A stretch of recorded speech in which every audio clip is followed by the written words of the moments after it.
ನಮಸ್ತೆ ಸ್ನೇಹಿತರೆ, ಇವತ್ತು ನಾವು ದ್ವಿತೀಯ BA ಸಮಾಜಶಾಸ್ತ್ರ ಪರೀಕ್ಷಾ ತಯಾರಿಯನ್ನು ಮಾಡಿಕೊಳ್ಳುವ ಅಭ್ಯಾಸವನ್ನು ಮುಂದುವರಿಸ್ತಾ ನಾವು ಮುಖ್ಯವಾದಂತಹ ಪ್ರಶ್ನೆಯ ವಿವರಣೆಯನ್ನು ತಿಳ್ಕೊಳ್ಳುವಂಥದ್ದು. ಈಗಾಗಲೇ ನಾವು ವಿವಾಹದ ಬಗ್ಗೆ ತಿಳ್ಕೊಂಡಿದ್ದೇವೆ, ವಿವಾಹದ ಗುಣಲಕ್ಷಣಗಳನ್ನು ತಿಳ್ಕೊಂಡಿದ್ದೇವೆ. ಪುಟ ಸಂಖ್ಯೆ 56ರಲ್ಲಿದೆ ನೋಡಿ, ಅಲ್ಲಿ ವಿವಾಹದ ಬಗ್ಗೆ ಸಂಪೂರ್ಣ ಮಾಹಿತಿ ಇದೆ. ನಾವು ಇವತ್ತಿನ ವಿಡಿಯೋದಲ್ಲಿ ವಿವಾಹದ ಬಗ್ಗೆ, ವಿವಾಹದ ಲಕ್ಷಣ, ವಿವಾಹದ ಕಾರ್ಯಗಳು, ವಿವಾಹದ ಉದ್ದೇಶಗಳು ಹಾಗೆ ವಿವಾಹದ ಬಗೆಗಳನ್ನು ನಾವು ಒಂದೇ ವಿಡಿಯೋದಲ್ಲಿ ಎಲ್ಲವನ್ನು ಕೂಡ ತಿಳಿತಾ ಹೋಗುವ. ಒಂದೇ ವಿಡಿಯೋದಲ್ಲಿ ಸಂಪೂರ್ಣವಾಗಿ ವಿವಾಹದ ಮುಖ್ಯವಾದ ಪ್ರಶ್ನೆಗಳ ವಿವರಣೆಯನ್ನು ತಿಳ್ಕೊಳ್ತಾ ಹೋಗುವ. ಮೊದಲಿಗೆ ವಿವಾಹ ಅಂದರೆ ಏನು? ವಿವಾಹ ಅಂತ ಹೇಳಿದರೆ, ವಿವಾಹವು ಸಂತಾನೋತ್ಪತ್ತಿ ಮತ್ತು ಮಕ್ಕಳ ಪೋಷಣೆಗಾಗಿ ಇರುವ ಒಂದು ಒಪ್ಪಂದ. ವಿವಾಹ ಎಂದರೆ ಒಂದು ಒಪ್ಪಂದ, ಅದು ಗಂಡು ಮತ್ತು ಹೆಣ್ಣಿನ ನಡುವೆ ಆಗುವ ಒಪ್ಪಂದವನ್ನು ನಾವೇನು ಹೇಳ್ತೇವೆ, ವಿವಾಹ ಅಂತ ಕರೆಯುವಂಥದ್ದು. ಹಾರ್ಟನ್ ಮತ್ತು ಹಂಟರ್ ಅವರ ಪ್ರಕಾರ ವಿವಾಹ ಎನ್ನುವಂಥದ್ದು ಅಂಗೀಕಾರಗೊಂಡ ಸಾಮಾಜಿಕ ಮಾದರಿಯಾಗಿದ್ದು, ಅದರಲ್ಲಿ ಇಬ್ಬರು ಅಥವಾ ಹೆಚ್ಚಿನ ವ್ಯಕ್ತಿಗಳು ಬಂದು ಕುಟುಂಬವನ್ನು ಸ್ಥಾಪಿಸ್ತಾರೆ. ಬ್ರಾನಿಸ್ಲಾ ಮಲಿನೋವ್ಸ್ಕಿ ಹೇಳುವಂತೆ ವಿವಾಹವು ಸಂತಾನೋತ್ಪತ್ತಿ ಮತ್ತು ಮಕ್ಕಳ ಪೋಷಣೆಗಾಗಿ ಇರುವ ಒಂದು ಒಪ್ಪಂದ ಅಂತ ಅವರು ತಿಳಿಸ್ತಾ ಇದ್ದಾರೆ. ಮೊದಲನೇದಾಗಿ ವಿವಾಹದ ಲಕ್ಷಣಗಳನ್ನು ತಿಳ್ಕೊಳ್ಳೋ, ವೆರಿ ಇಂಪಾರ್ಟೆಂಟ್ ಆಗಿರುವಂತಹ ಪ್ರಶ್ನೆ. ವಿವಾಹದ ಲಕ್ಷಣಗಳಲ್ಲಿ ಹೆಚ್ಚು ಕಡಿಮೆ ವಿವಾಹವು ಒಂದು ಸಾರ್ವತ್ರಿಕ ಸಂಸ್ಥೆ. 2, ಪುರುಷ ಮತ್ತು ಮಹಿಳೆಯರ ನಡುವಿನ ಒಂದು ಶಾಶ್ವತವಾದ ಸಂಬಂಧವನ್ನು ವಿವಾಹವು ಸೃಷ್ಟಿಸುತ್ತದೆ. 3, ವಿವಾಹಕ್ಕೆ ಸಾಮಾಜಿಕ ಹಾಗೂ ಕಾನೂನಿನ ಮನ್ನಣೆ ಅವಶ್ಯಕವಿದೆ. 4, ವಿವಾಹವು ಕ್ರಿಯಾವಿಧಿಗಳು ಹಾಗೂ ಆಚರಣೆಗಳೊಂದಿಗೆ ಹೆಣೆದುಕೊಂಡಿದೆ. 5, ವಿವಾಹವು ಪಾರಸ್ಪರಿಕ ಹೊಣೆಗಾರಿಕೆಗಳನ್ನು ಸೃಷ್ಟಿಸುತ್ತದೆ. ವಿವಾಹದ ಲಕ್ಷಣದಲ್ಲಿ ಮೊದಲನೆಯದು, ಹೆಚ್ಚು ಕಡಿಮೆ ವಿವಾಹವು ಒಂದು ಸಾರ್ವತ್ರಿಕ ಸಂಸ್ಥೆ.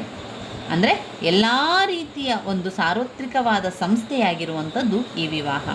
ವಿವಾಹ ಎನ್ನುವಂಥದ್ದು ನಮ್ಮ ನಾಗರಿಕರು ಮತ್ತು ಅನಾಗರಿಕರು ಅಂದರೆ ಆದಿವಾಸಿ ಜನರಲ್ಲಿ ಹೇಳುವಂಥದ್ದು ಸಮಾಜಗಳಲ್ಲಿಯೇ ಅಲ್ಲದೆ ಸುಶಿಕ್ಷಿತ ಪೂರ್ವ ಸಮಾಜಗಳಲ್ಲಿಯೂ ಕೂಡ ನಾವು ಕಾಣ್ಬೋದು.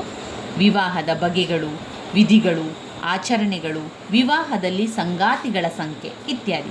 ಸಾಮಾನ್ಯವಾಗಿ ನಾವು ನೋಡುವುದಾದರೆ ಒಂದು ಪ್ರದೇಶದಿಂದ ಇನ್ನೊಂದು ಪ್ರದೇಶಕ್ಕೆ ನಾವು ವಿವಾಹವನ್ನು ನೋಡಿದರೆ ಅವು ಬೇರೆ ಬೇರೆ ರೀತಿಯಲ್ಲಿರುವಂಥದ್ದನ್ನು ಕಾಣ್ಬೋದು. ಜಪಾನಿನಲ್ಲಿ ಬ್ರಹ್ಮಚರ್ಯೆಯನ್ನು ಸಾರ್ವತ್ರಿಕವಾಗಿ ಖಂಡಿಸಲಾಗಿದೆ. ಜಪಾನ್ನಲ್ಲಿ ಹೇಳಿದಾರಂತೆ ಅವರು, ಅಂದರೆ ಬ್ರಹ್ಮಚರ್ಯ ಇದನ್ನು ಮಾಡಲಿಕ್ಕಿಲ್ಲ, ಎಲ್ಲರೂ ಕೂಡ ಮದುವೆ ಆಗಲೇಬೇಕು ಎನ್ನುವಂಥದ್ದು ಅಲ್ಲಿ ಇರುವಂಥ ನಿಯಮ. ಕೊರಿಯಾದಲ್ಲಿ ಕೂಡ ಅವಿವಾಹಿತ ವ್ಯಕ್ತಿಗಳನ್ನು ಅಪೂರ್ಣಗೊಂಡ ವ್ಯಕ್ತಿ ಅಂತ ಕರೀತಾರಂತೆ. ವಿವಾಹ ಆದರೆ ಮಾತ್ರ ಪೂರ್ಣಗೊಂಡಿದ್ದಾರೆ, ಇಲ್ಲ ಅಂತಾದರೆ ಅವರು ಅಪೂರ್ಣಗೊಂಡ ವ್ಯಕ್ತಿ ಅಂತ ಕರೆಯುವಂಥದ್ದು. ಹಿಂದೂಗಳಲ್ಲಿ ವಿವಾಹವು ಒಂದು ಪವಿತ್ರವಾದ ಸಂಸ್ಕಾರದಾಗಿದ್ದು ಹೆಚ್ಚು ಕಡಿಮೆ ಅವಶ್ಯಕವಾದುದಾಗಿದೆ. ನೀಲಗಿರಿಯ ತೋಡ ಜನರು ವಿವಾಹಕ್ಕೆ ಮೊದಲೇ ಅವಿವಾಹಿತ ಹೆಣ್ಣು ಮಗು ಸಾವನ್ನಪ್ಪಿದರೆ ಕ್ರಿಯಾವಿಧಿಗಳ ನೆರವೇರಿಸುವಿಕೆಯನ್ನು ನಿರಾಕರಿಸುತ್ತಿದ್ದರು. ಆದರೆ ಪಾರ್ಥಿವ ಶರೀರಕ್ಕೆ ವೈವಾಹಿಕ ಕಾರ್ಯಗಳ ವಿಧಿವಿಧಾನಗಳನ್ನು ನೆರವೇರಿಸಿದ ನಂತರವೇ ಶವ ಸಂಸ್ಕಾರವನ್ನು ಮಾಡಲಾಗ್ತಾ ಇತ್ತು. ಈ ರೀತಿಯಾಗಿ ಒಂದೊಂದು ಜಾಗದಲ್ಲಿ ಒಂದೊಂದು ರೀತಿಯ ನಿಯಮಗಳನ್ನು ಕಾಣ್ತಾ ಹೋಗ್ಬೋದು. ಎರಡನೇದಾಗಿ, ಪುರುಷ ಮತ್ತು ಮಹಿಳೆಯರ ನಡುವಿನ ಒಂದು ಶಾಶ್ವತ ಸಂಬಂಧವನ್ನು ವಿವಾಹ ಸೃಷ್ಟಿಸುತ್ತದೆ. ಪುರುಷರ ಮತ್ತು ಮಹಿಳೆಯರ ನಡುವೆ ಏನು ಮಾಡ್ತದೆ, ಅದೊಂದು ಶಾಶ್ವತ ಸಂಬಂಧವನ್ನು ಸೃಷ್ಟಿಸುತ್ತದೆ. ಅವರ ನಡುವಿನ ಒಂದು ಸಂಬಂಧವನ್ನು ಶಾಶ್ವತವಾಗಿ ಇರಲಿಕ್ಕೆ ಮಾಡುವಂಥ ಒಂದು ಕಾರ್ಯ ವಿವಾಹ. ವಯಸ್ಕ ಪುರುಷ ಹಾಗೂ ಮಹಿಳೆ ನಡುವೆ ಒಂದು ಸಾಪೇಕ್ಷಿತ, ಶಾಶ್ವತ, ಹೆಚ್ಚು ಕಡಿಮೆ ದೀರ್ಘಕಾಲಿಕ ಬಂಧನವನ್ನು ವಿವಾಹವು ಸೃಷ್ಟಿಸುತ್ತದೆ. ಲೈಂಗಿಕ ಬಯಕೆಗಳನ್ನು ತೃಪ್ತಿಪಡಿಸುವುದಲ್ಲದೆ ಸಂತಾನೋತ್ಪತ್ತಿಯ ನಂತರ ಪತಿ ಪತ್ನಿಯರ ನಡುವಿನ ಸಂಬಂಧವನ್ನು ಸುದೀರ್ಘವಾಗಿ ಮುಂದುವರಿಸುವಂಥದ್ದಾಗಿದೆ. ಇನ್ನು 3ನೇ ಪಾಯಿಂಟ್ನಲ್ಲಿ, ವಿವಾಹಕ್ಕೆ ಸಾಮಾಜಿಕ ಹಾಗೂ ಕಾನೂನಿನ ಮನ್ನಣೆ ಅವಶ್ಯಕವಿದೆ. ವಿವಾಹಕ್ಕೆ ಸಾಮಾಜಿಕ ಹಾಗೂ ಕಾನೂನಿನ ಮನ್ನಣೆಯ ಅವಶ್ಯಕತೆ ಇದೆ. ಯಾಕಂದರೆ ಒಂದು ಪದ್ಧತಿಗಳಿರ್ಬೋದು, ನೈತಿಕ ನಿಯಮಗಳಿರ್ಬೋದು ಇತ್ಯಾದಿ ಮೂಲಕ ಸಮಾಜ ಮನ್ನಣೆ ನೀಡಿದಾಗ ಮಾತ್ರವೇ ಒಂದು ವೈವಾಹಿಕ ಬಂಧನಕ್ಕೆ ಪುರುಷ ಮತ್ತು ಮಹಿಳೆ ಒಳಗಾಗುತ್ತಾರೆ. ಕೆಲವು ಸಂದರ್ಭಗಳಲ್ಲಿ ರಾಜ್ಯವು ಕೂಡ ವಿವಾಹಕ್ಕೆ ಮನ್ನಣೆಯನ್ನು ಕೊಡುತ್ತದೆ. ಹಾಗಾಗಿ ರಾಜ್ಯವಾಗಲಿ ಅಥವಾ ಸಮಾಜವಾಗಲಿ ಪುರುಷ ಮತ್ತು ಮಹಿಳೆಯರ ವೈವಾಹಿಕ ಸಂಬಂಧಕ್ಕೆ ಮನ್ನಣೆಯನ್ನು ನೀಡಬೇಕಾಗುತ್ತದೆ. ರಾಜ್ಯ ಅಥವಾ ಸಮಾಜದ ಒಪ್ಪಿಗೆಯು ವೈವಾಹಿಕ ಸಂಬಂಧದ ಸ್ಥಾಪನೆಗೆ ಮೂಲಭೂತ ಪೂರ್ವ ಷರತ್ತಾಗಿರುತ್ತದೆ. 4ನೇ ಪಾಯಿಂಟ್ನಲ್ಲಿ ವಿವಾಹವು ಕ್ರಿಯಾವಿಧಿಗಳು ಹಾಗೂ ಆಚರಣೆಗಳೊಂದಿಗೆ ಹೆಣೆದುಕೊಂಡಿದೆ. ಸಪ್ತಪದಿ, ಮಾಂಗಲ್ಯ ಧಾರಣೆ, ವೈವಾಹಿಕ ಉಂಗುರ ಧಾರಣೆ ಮೊದಲಾದವುಗಳಂತಹ ವಿಧಿಗಳು, ಆಚರಣೆಗಳು, ಔಪಚಾರಿಕಗಳು, ಪದ್ಧತಿಗಳ ಮೂಲಕ ವಿವಾಹವು ಸಾಮಾಜಿಕ ಮನ್ನಣೆಯನ್ನು ಪಡೆದುಕೊಳ್ಳುತ್ತದೆ. ಇನ್ನು 5ನೇ ಪಾಯಿಂಟ್ನಲ್ಲಿ ವಿವಾಹವು ಪಾರಸ್ಪರಿಕ ಹೊಣೆಗಾರಿಕೆಗಳನ್ನು ಸೃಷ್ಟಿಸುತ್ತದೆ. ವಿವಾಹವು ಪತಿಪತ್ನಿಯರ ಮೇಲೆ ನಿರ್ದಿಷ್ಟವಾದ ಹಕ್ಕು ಕರ್ತವ್ಯಗಳನ್ನು ಹೇರುತ್ತದೆ. ಪತಿಪತ್ನಿಯರು ಹಾಗೂ ಅವರ ಮಕ್ಕಳು ಪಾರಸ್ಪರಿಕವಾಗಿ ಬೆಂಬಲ ಹೊಂದಲಿಕ್ಕೆ ಹಕ್ಕುಗಳು ಹಾಗೂ ಕರ್ತವ್ಯಗಳು ತುಂಬನೇ ಅವಶ್ಯಕವಾಗಿದೆ.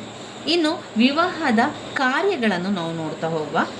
ಒಂದು ಪ್ರಾಥಮಿಕ ಸಾಮಾಜಿಕ ಸಂಸ್ಥೆಯಾಗಿ ವಿವಾಹವು ಸದಸ್ಯರ ಒಂದು ಲೈಂಗಿಕ ಜೀವನವನ್ನು ನಿಯಂತ್ರಿಸ್ತಾ ಹೋಗ್ತದೆ, ನಿಬಂಧನೆಗೊಳಪಡಿಸ್ತದೆ.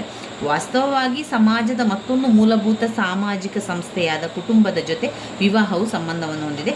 ಎರಡು ಸಂಸ್ಥೆಗಳು ಒಂದಕ್ಕೊಂದು ಪೂರಕವಾಗಿದೆ. ವಿವಾಹದ ಮಹತ್ವವು ಅದರ ಕಾರ್ಯಗಳಲ್ಲಿ ಅಡಗಿಕೊಂಡಿದೆ ಅಂತ ಹೇಳ್ಬೋದು. ಲೈಂಗಿಕ ಜೀವನದ ನಿಬಂಧನೆ, ಇದು ವಿವಾಹದ ಕಾರ್ಯಗಳಲ್ಲಿ ತಿಳಿಸುವಂಥದ್ದು. ಲೈಂಗಿಕ ಜೀವನದ ನಿಬಂಧನೆ, ಸಂತಾನೋತ್ಪತ್ತಿ ಮತ್ತು ಮಕ್ಕಳ ಪೋಷಣೆ. ಕುಟುಂಬದ ಸ್ಥಾಪನೆಗೆ ವಿವಾಹವು ಸಹಕಾರಿಯಾಗಿದೆ. ವಿವಾಹವು ಕುಟುಂಬ ಹಾಗೂ ಸಮಾಜದಲ್ಲಿ ಲೈಂಗಿಕ ಸಂಬಂಧಗಳನ್ನು ನಿಬಂಧನೆಗೊಳಪಡಿಸುತ್ತದೆ. ಆರ್ಥಿಕ ಸಹಕಾರ ಮತ್ತು ಭದ್ರತೆ, ಸಂಗಾತಿಗಳ ನಡುವೆ ಭಾವನಾತ್ಮಕ ಮತ್ತು ಭೌತಿಕ ಉದ್ದೀಪನಕ್ಕೆ ವಿವಾಹವು ಕೊಡುಗೆ ನೀಡುತ್ತದೆ. ಒಡನಾಡಿತನ ಮತ್ತು ಭಾವನಾತ್ಮಕ ಬೆಂಬಲ, ಸಂಗಾತಿಗಳ ನಡುವೆ ಭಾವನಾತ್ಮಕ ಮತ್ತು ಭೌತಿಕ ಉದ್ದೀಪನಕ್ಕೆ ವಿವಾಹವು ಕೊಡುಗೆ ನೀಡುತ್ತದೆ. ಆರ್ಥಿಕ ಸಹಕಾರ ಮತ್ತು ಭದ್ರತೆ, ವಿವಾಹವು ಕುಟುಂಬ ಹಾಗೂ ಸಮಾಜದಲ್ಲಿ ಲೈಂಗಿಕ ಸಂಬಂಧಗಳನ್ನು ನಿಬಂಧನೆಗೊಳಪಡಿಸುತ್ತದೆ. ಕುಟುಂಬದ ಸ್ಥಾಪನೆಗೆ ವಿವಾಹವು ಸಹಕಾರಿಯಾಗಿದೆ. ಸಂತಾನೋತ್ಪತ್ತಿ ಮತ್ತು ಮಕ್ಕಳ ಪೋಷಣೆ, ಲೈಂಗಿಕ ಜೀವನ ನಿಬಂಧನೆಗಳು ಇದು ವಿವಾಹದ ಕಾರ್ಯಗಳಲ್ಲಿ ಒಳಗೊಂಡಿರುವಂತಹ ವಿಚಾರಗಳಾಗಿದೆ. ಸಾಮಾಜಿಕ ಐಕ್ಯತೆಯ ವಿವಾಹದ ಫಲಶ್ರುತಿ ಅಂತ ಎನ್ನುವಂಥದ್ದು ಇದೆಲ್ಲ ಕೂಡ ವಿವಾಹದ ಕಾರ್ಯಗಳಲ್ಲಿ ಬರ್ತದೆ. ಒಂದು ಲೈಂಗಿಕ ಜೀವನದ ನಿಬಂಧನೆಗಳು. ಈ ವಿವಾಹ ಎನ್ನುವಂಥದ್ದು ಗಂಡು ಮತ್ತು ಹೆಣ್ಣು ಇವರಿಬ್ಬರನ್ನು ಕೂಡ ಒಗ್ಗೂಡಿಸುವುದಲ್ಲದೆ ಸಾಮಾಜಿಕವಾಗಿ ಒಪ್ಪಿತವಾಗಿರುವಂತಹ ಮಾರ್ಗದಲ್ಲಿ ಲೈಂಗಿಕತೆಯನ್ನು ಹೊಂದಲು ಅದು ಅನುವು ಮಾಡಿಕೊಡ್ತದೆ. ಅದೇ ಸಂದರ್ಭದಲ್ಲಿ ವಿವಾಹಿತ ವ್ಯಕ್ತಿಗಳು ತಮ್ಮ ಸಂಗಾತಿಗಳೊಡನೆ ಲೈಂಗಿಕ ಸಂಬಂಧವನ್ನು ಹೊಂದಲು ಸಮಾಜದಿಂದ ಒಪ್ಪಿಗೆ ಇದೆ ಎನ್ನುವಂಥದ್ದು. ಆದರೆ ಸಂಗಾತಿಗಳನ್ನು ಬಿಟ್ಟು ಬೇರೆಯವರೊಡನೆ ಅಲ್ಲ. ವಿವಾಹದಲ್ಲಿ ಲೈಂಗಿಕ ಜೀವನದ ನಿಬಂಧನೆ ಇರುವಂಥದ್ದು ವಿವಾಹವಾದ ಸಂಗಾತಿಯ ಜೊತೆಗೆ ಮಾತ್ರ, ಬಿಟ್ಟು ಬೇರೆ ಯಾರ ಜೊತೆಗೂ ಅಲ್ಲ ಅಂತ ಅವರು ಹೇಳ್ತಾ ಇದ್ದಾರೆ. 2ನೇ ಪಾಯಿಂಟ್ನಲ್ಲಿ ಸಂತಾನೋತ್ಪತ್ತಿ ಮತ್ತು ಮಕ್ಕಳ ಪೋಷಣೆ, ಮಕ್ಕಳನ್ನು ಪಡೆಯುವ ಕಾರ್ಯವನ್ನು ವಿವಾಹವು ನೆರವೇರಿಸುತ್ತದೆ ಹಾಗೂ ಸಾಮಾಜಿಕ ನಿಯಮಗಳಿಗನುಸಾರವಾಗಿ ಮಕ್ಕಳನ್ನು ಬೆಳೆಸಲಾಗುತ್ತದೆ. ಸಂತಾನೋತ್ಪತ್ತಿ ಮತ್ತು ಮಕ್ಕಳ ಪೋಷಣೆಯು ಕೌಟುಂಬಿಕ ಚೌಕಟ್ಟಿನಲ್ಲಿಯೇ ನಡೆಯುತ್ತದೆ. ಅಲ್ಲಿ ಪತಿ ಪತ್ನಿಯರಿರುವರು ಮಕ್ಕಳನ್ನು ನೋಡಿಕೊಳ್ಳುತ್ತಾರೆ. ಆದ್ದರಿಂದ ಮಕ್ಕಳು ಉಳಿಯುವುದರೊಂದಿಗೆ ಶಾರೀರಿಕವಾಗಿ ಹಾಗೂ ಮಾನಸಿಕವಾಗಿ ಸದೃಢರಾಗುತ್ತಾರೆ. 3ನೇ ಪಾಯಿಂಟ್, ಕುಟುಂಬದ ಸ್ಥಾಪನೆಗೆ ವಿವಾಹವು ಸಹಕಾರಿಯಾಗಿದೆ. ಕುಟುಂಬದ ಸ್ಥಾಪನೆಯಲ್ಲಿ ವಿವಾಹ ಸಂಸ್ಥೆಯು ಬಹಳ ಸಹಕಾರಿಯಾಗಿದೆ. ಅಂದರೆ ಒಂದು ಕುಟುಂಬದ ಸ್ಥಾಪನೆಗೆ ಸಂಗಾತಿಗಳ ಮೇಲೆ ವಿವಾಹವು ಬಲಯುತವಾಗಿ ಒತ್ತಾಯಿಸುತ್ತದೆ. ಕುಟುಂಬದಲ್ಲಿಯೇ ಮಕ್ಕಳ ಜನನವಾಗುತ್ತದೆ ಮತ್ತು ಅವರ ಬೆಳವಣಿಗೆ ಕೂಡ ಆ ಕುಟುಂಬದಲ್ಲೇ ಆಗ್ತದೆ. ಅಷ್ಟೇ ಅಲ್ಲದೆ ಸೈನಿಕ ಕೌಶಲ್ಯತೆಯನ್ನು ಪಡೆಯುವುದು, ಶೈಕ್ಷಣಿಕ ಕೌಶಲ್ಯತೆಯನ್ನು ಪಡೆದು ಪರಿಣಾಮವಾಗಿ ಜವಾಬ್ದಾರಿಯುತ ನಾಗರಿಕರಾಗಿ ಬೆಳೆಯುವಂಥದ್ದು. ವಿವಾಹವು 4ನೇದು, ವಿವಾಹವು ಕುಟುಂಬ ಹಾಗೂ ಸಮಾಜದಲ್ಲಿ ಲೈಂಗಿಕ ಸಂಬಂಧವನ್ನು ನಿಬಂಧನೆಗೊಳಪಡಿಸುತ್ತದೆ. ಅಗಮ್ಯ ಗಮನ ನಿಷೇಧ ಎಂದು ಕರೆಯಲಾಗುವ ನಿರ್ದಿಷ್ಟ ನಿಯಮಗಳ ಸಹಾಯದೊಂದಿಗೆ ಸಮಾಜದಲ್ಲಿನ ಹತ್ತಿರದ ಸಂಬಂಧಿಗಳಲ್ಲಿ, ಅಂದರೆ ತಾಯಿ ಮತ್ತು ಮಗ, ಸಹೋದರ ಮತ್ತು ಸಹೋದರಿ, ತಂದೆ ಮತ್ತು ಮಗಳ ನಡುವೆ ಲೈಂಗಿಕ ಸಂಬಂಧಗಳು ನಿಷೇಧಿಸುತ್ತದೆ. ಮುಂದುವರಿದು ವಿವಾಹಪೂರ್ವ ವಿವಾಹೇತರ ಸಂಬಂಧಗಳ ಮೇಲೆ ವಿವಾಹವು ಹಲವಾರು ನಿರ್ಬಂಧನೆಗಳನ್ನು ಹಾಕುತ್ತದೆ.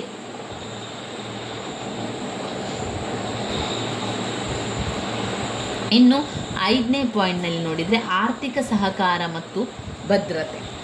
ಈ ವಿವಾಹ ಆದ ನಂತರ ನಮಗೆ ಆರ್ಥಿಕವಾಗಿ ಸಹಕಾರ ಆಗ್ತದೆ, ಅಷ್ಟೇ ಅಲ್ಲದೆ ಭದ್ರತೆ ಕೂಡ ಸಿಗ್ತದೆ. ವಿಶ್ವಾಸಾರ್ಹ ಸಹಾಯ ವಿವಾಹ ಒದಗಿಸ್ತದೆ. ತಾವು ಮಾಡಿಕೊಂಡಿರುವಂತಹ ಕುಟುಂಬದ ಬೆಂಬಲಕ್ಕೆ ಜೋಡಿಗಳು, ಅಂದರೆ ಪತಿ ಪತ್ನಿಯರು ಮನೆಯಲ್ಲಿ ಹೊಲ ಗದ್ದೆಗಳಲ್ಲಿ, ಕಾನನಗಳಲ್ಲಿ, ಇನ್ನು ಯಾವುದೇ ವೃತ್ತಿಗಳಲ್ಲಿ ಒಟ್ಟಿಗೆ ದುಡಿದು ಪಾರಸ್ಪರಿಕವಾಗಿ ಅಗತ್ಯಗಳನ್ನು ಅವರು ನೋಡಿಕೊಳ್ಳುತ್ತಾರೆ. ಜೊತೆಗೆ ಆಹಾರ, ಬಟ್ಟೆ, ವಸತಿ, ಶಿಕ್ಷಣ, ವೈದ್ಯಕೀಯ ಹಾಗೂ ಮನರಂಜನಾತ್ಮಕ ಅಗತ್ಯಗಳು ಹಾಗೂ ಇತರೆ ಮಕ್ಕಳ ಆರ್ಥಿಕ ಅವಶ್ಯಕತೆಗಳನ್ನು ಅವರು ನೋಡಿಕೊಳ್ಳುತ್ತಾರೆ. ಸಾಂಪ್ರದಾಯಿಕವಾಗಿ ಪತಿಯೇ ಹಣವನ್ನು ಗಳಿಸುವುದಾಗಿ ಇದು ಪತ್ನಿಯು ವರಮಾನದ ನಿರ್ವಹಣೆಯನ್ನು ಮಾಡಬೇಕಾಗ್ತದೆ. ಆಧುನಿಕ ಕಾಲದಲ್ಲಿ ಆದರೂ ಕುಟುಂಬದ ನಿರ್ವಹಣೆಗಾಗಿ ಪತಿ ಪತ್ನಿಯರಿರುವರು ಕೊಡುಗೆಯನ್ನು ನೀಡುವುದು ಸಾಮಾನ್ಯವಾದ ಅಂಶ ಆಗಿದೆ. ಇನ್ನು 6ನೇ ಪಾಯಿಂಟ್ನಲ್ಲಿ ಸಂಗಾತಿಗಳ ನಡುವೆ ಭಾವನಾತ್ಮಕ ಭೌತಿಕ ಉದ್ದೀಪನಕ್ಕೆ ವಿವಾಹವು ಕೊಡುಗೆಯನ್ನು ಕೊಡುತ್ತದೆ. ವಿವಾಹದ ಸಂಸ್ಥೆಯು ಸಂಗಾತಿಗಳನ್ನು ಹತ್ತಿರಕ್ಕೆ ತರುವುದಲ್ಲದೆ ಪಾರಸ್ಪರಿಕವಾಗಿ ಹೆಚ್ಚಿನ ಪ್ರೀತಿಯನ್ನು ಕೂಡ ವೃದ್ಧಿಸುತ್ತದೆ. ಜೀವನ ಸಂಗಾತಿಗಳಲ್ಲಿನ ಒಡನಾಡಿತನವನ್ನು ಕೂಡ ಗಟ್ಟಿಗೊಳಿಸುತ್ತದೆ. ಇನ್ನು 7ನೇ ಪಾಯಿಂಟ್ ಒಡನಾಡಿತನ ಮತ್ತು ಭಾವನಾತ್ಮಕ ಬೆಂಬಲ. ಪತಿ ಪತ್ನಿಯರ ಬಗೆಯಲ್ಲಿರುವ ಜೀವನ ಸಂಗಾತಿಯ ಸ್ಥಿರ ಒಡನಾಡಿಯನ್ನು ವಿವಾಹ ಒದಗಿಸುತ್ತದೆ. ಪ್ರಾರಂಭದಲ್ಲಿ ವಧುವರರ ನಡುವೆ ಪರಸ್ಪರ ಅರಿವು ತಿಳುವಳಿಕೆ ಇರುವುದಿಲ್ಲ. ಆದರೆ ಅವರು ಜೊತೆಗೂಡಿ ಕಾಲ ಕಳೆದ ನಂತರ ಪತಿ ಪತ್ನಿಯರು ಉತ್ತಮ ಸ್ನೇಹಿತರಾಗುತ್ತಾರೆ. ವರ್ಷಗಳು ಕಳೆದಂತೆ ಪ್ರೀತಿಯು ಇಬ್ಬರಲ್ಲಿಯೂ ಬೆಳೆಯಲಾರಂಭಿಸುತ್ತದೆ. ಸಾಮಾಜಿಕವಾಗಿ, ಆರ್ಥಿಕವಾಗಿ, ಭಾವನಾತ್ಮಕವಾಗಿ ಪರಸ್ಪರ ಸುಖ ದುಃಖಗಳಲ್ಲಿ ಸಹಾಯವನ್ನು ಮಾಡ್ತಾರೆ. ಅಷ್ಟೇ ಅಲ್ಲದೆ ಕುಟುಂಬದ ನಿರ್ವಹಣೆಯಲ್ಲಿ ಒಬ್ಬರೊಬ್ಬರು ದೃಷ್ಟಿಕೋನದ ಉತ್ತಮ ತಿಳುವಳಿಕೆಯನ್ನು ಬೆಳೆಸಿಕೊಳ್ಳುತ್ತಾರೆ. 8ನೇ ಪಾಯಿಂಟ್ನಲ್ಲಿ ನಾವು ನೋಡಿದರೆ ಸಾಮಾಜಿಕ ಐಕ್ಯತೆಯ ವಿವಾಹದ ಫಲಶ್ರುತಿ. ಸಾಮಾಜಿಕ ಐಕ್ಯತೆ ಎನ್ನುವಂಥದ್ದು ವಿವಾಹದ ಫಲಶ್ರುತಿ. ವಿವಾಹ ಸಂಸ್ಥೆಯು ಎರಡು ಕುಟುಂಬಗಳನ್ನು ಒಗ್ಗೂಡಿಸುತ್ತದೆ, ಹಾಗೆ ಸಂಬಂಧಿಗಳನ್ನು ಅವರ ತೆಕ್ಕೆಗೆ ತರುತ್ತದೆ. ಸಮುದಾಯಗಳು ಹಾಗಾಗಿ ಸಾಮಾಜಿಕ ಐಕ್ಯತೆಯನ್ನು ಪ್ರೋತ್ಸಾಹಿಸುತ್ತದೆ. ಇನ್ನು ಬರುವಂಥದ್ದು ವಿವಾಹದ ಉದ್ದೇಶಗಳೇನು? ವಿವಾಹದ ಉದ್ದೇಶಗಳು ಲೈಂಗಿಕ ಆಕಾಂಕ್ಷೆಗಳ ತೃಪ್ತಿ, ಮಕ್ಕಳನ್ನು ಬೆಳೆಸುವುದು, ಆರ್ಥಿಕ ಸಹಕಾರ. ಲೈಂಗಿಕ ಆಕಾಂಕ್ಷೆಗಳ ತೃಪ್ತಿ, ಮಕ್ಕಳನ್ನು ಬೆಳೆಸುವುದು, ಆರ್ಥಿಕ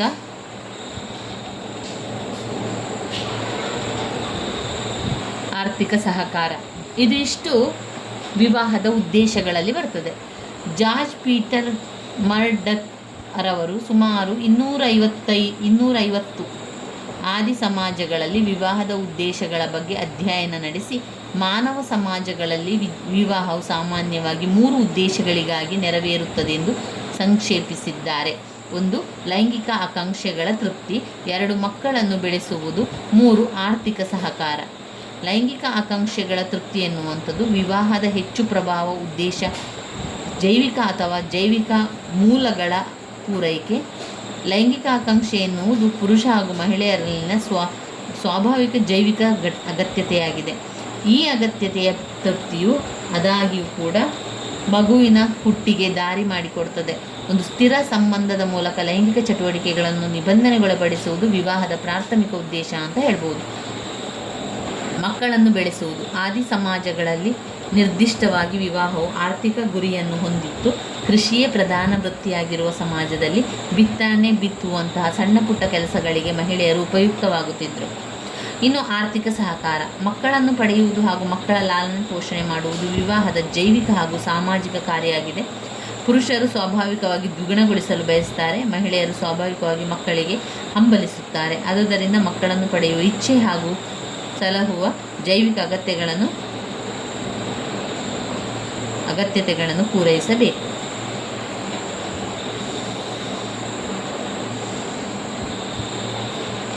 ಇನ್ನು ಬರುವಂಥದ್ದು ವಿವಾಹದ ಬಗೆಗಳನ್ನು ನೋಡುವ. ವಿವಾಹದ ಬಗೆಗಳಲ್ಲಿ 2 ವಿಧ: ಏಕ ವಿವಾಹ ಮತ್ತು ಬಹು ವಿವಾಹ. ಏಕ ವಿವಾಹದಲ್ಲಿ ಏಕ ವ್ಯಕ್ತಿಗಳೆಲ್ಲ ಇರುವಂಥದ್ದು, ಅದರಿಂದ ಏಕ ವಿವಾಹ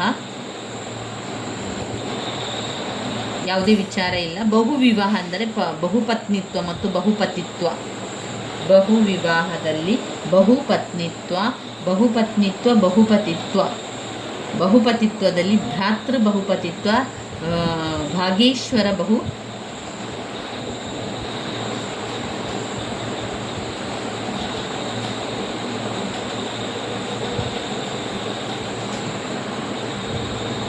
ಇವುಗಳಲ್ಲಿ ಬಗೆಗಳಲ್ಲಿ ವಿವಾಹದ ಬಗೆಗಳಲ್ಲಿ 2 ವಿವಾಹದ ಬಗೆಗಳು: ಏಕ ವಿವಾಹ, ಬಹುವಿವಾಹ. ಬಹುವಿವಾಹದಲ್ಲಿ ಮತ್ತೆರಡು ವಿಧಗಳು: ಬಹುಪತ್ನಿತ್ವ, ಬಹುಪತಿತ್ವ. ಬಹುಪತಿತ್ವದಲ್ಲಿ ಮತ್ತೆರಡು ವಿಧಗಳು: ಸೋದರ ಬಹುಪತಿತ್ವ, ಸೋದರೇತರ ಬಹುಪತಿತ್ವ. ಸೋದರ ಬಹುಪತಿತ್ವ, ಸೋದರೇತರ ಬಹುಪತಿತ್ವ. ಆಮೇಲೆ ಇಲ್ಲಿ ಕಡೆ ಬರುವಂಥದ್ದು ಭಗಿನಿ ಸಹೋದರಿ ಅಥವಾ ಭಗಿನೇತರ ಸಹೋದರಿ ಅಂತ.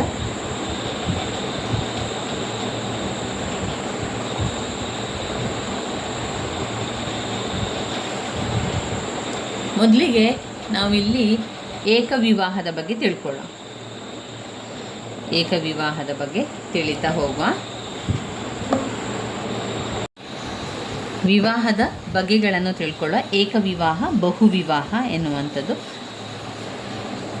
ಬಹುವಿವಾಹದಲ್ಲಿ ಬಹುಪತ್ನಿತ್ವ ಮತ್ತು ಬಹುಪತಿತ್ವ. ಬಹುಪತ್ನಿತ್ವದಲ್ಲಿ ಭಗಿನಿ ಸಹೋದರಿ, ಭಗಿನೇತರ ಸಹೋದರಿಯರು. ಬಹುಪತಿತ್ವದಲ್ಲಿ ಭ್ರಾತೃ ಬಹುಪತಿತ್ವ, ಸೋದರ ಬಹುಪತಿತ್ವ ಮತ್ತು ಸೋದರೇತರ ಪತಿತ್ವ ಕಾಣ್ಬೋದು. ಇಲ್ಲಿ ನಾವು ನೋಡೋದಾದರೆ ಮೊದಲಿಗೆ ಏಕವಿವಾಹ. ಏಕವಿವಾಹ ಅಂತ ಹೇಳಿದ ಕೂಡಲೇ ಎಲ್ಲರಿಗೂ ಕೂಡ ತಿಳಿಯುವಂತೆ ಏಕ ಅಂದರೆ ಒಂದು ವಿವಾಹವಾಗುವಂಥದ್ದು. ಮೋನೋಗಮಿ ಎಂಬ ಪದವು ಲ್ಯಾಟಿನ್ ಪದದಿಂದ ಬಂದಿರುವುದಾಗಿದೆ. ಮೋನೋ ಎಂದರೆ ಒಂದು ಎಂಬ ಅರ್ಥವನ್ನು, ಗಮಿ ಎಂದರೆ ವಿವಾಹ ಎಂದ ಅರ್ಥವನ್ನು ಕೊಡುವಂಥದ್ದು. ಏಕಕಾಲದಲ್ಲಿ ಒಬ್ಬ ಪುರುಷ ಒಬ್ಬ ಸ್ತ್ರೀಯನ್ನು ಅಥವಾ ಒಬ್ಬ ಸ್ತ್ರೀ ಒಬ್ಬ ಪುರುಷನನ್ನು ಮಾತ್ರ ವಿವಾಹವಾಗುವುದಕ್ಕೆ ಏಕವಿವಾಹ ಅಥವಾ ಏಕಪತ್ನಿತ್ವ, ಏಕಪತಿತ್ವ ಎಂದು ಕರೆಯಲಾಗುತ್ತದೆ. ಇದು ವಿವಾಹದ ಮಾರ್ಗದರ್ಶಿತ ಬಗೆಯಾಗಿದ್ದು ಸರಳ ಆದಿ ಸಮಾಜಗಳ ಬುಡಕಟ್ಟುಗಳಲ್ಲಿ ಹಾಗೂ ನಾಗರಿಕ ಸಮಾಜಗಳಲ್ಲಿ ಕಂಡುಬರುವಂಥದ್ದು. ಸಂಗಾತಿಯು ಮರಣ ಹೊಂದಿದ್ದಂತಹ ಸಂದರ್ಭದಲ್ಲಿ ಅಸಾಧಾರಣ ಸನ್ನಿವೇಶಗಳಲ್ಲಿ ವಿವಾಹವಾಗುವ ಅವಕಾಶ ಇದೆ. ಇದು ಹಿಂದೂ ಸಮಾಜದಲ್ಲಿ ಅತ್ಯಂತ ಜನಪ್ರಿಯವಾದ ಆಚರಣೆಯಾಗಿದೆ. ಪ್ರಾಚೀನ ಗ್ರೀಕ್ ತತ್ವಜ್ಞಾನಿ ಅರಿಸ್ಟಾಟಲ್ ರವರು ಏಕವಿವಾಹಕ್ಕೆ ಮಾತ್ರವೇ ಶಿಫಾರಸು ಮಾಡಿದ್ದಾರೆ ಹಾಗೂ ವಿವಾಹದ ಆದರ್ಶ ಬಗೆಯಾಗಿ ಏಕವಿವಾಹವನ್ನು ಹಿಂದೂಗಳು ಪರಿಗಣಿಸಿದ್ದಾರೆ ಮತ್ತು ಸಿಗಬೇಕಾದ ಮನ್ನಣೆಯನ್ನು ಕೂಡ ನೀಡಲಾಗಿದೆ. ಇನ್ನು ಏಕವಿವಾಹದ ಅನುಕೂಲತೆಗಳ ಬಗ್ಗೆ ತಿಳ್ಕೊಳ್ಳೋಣ.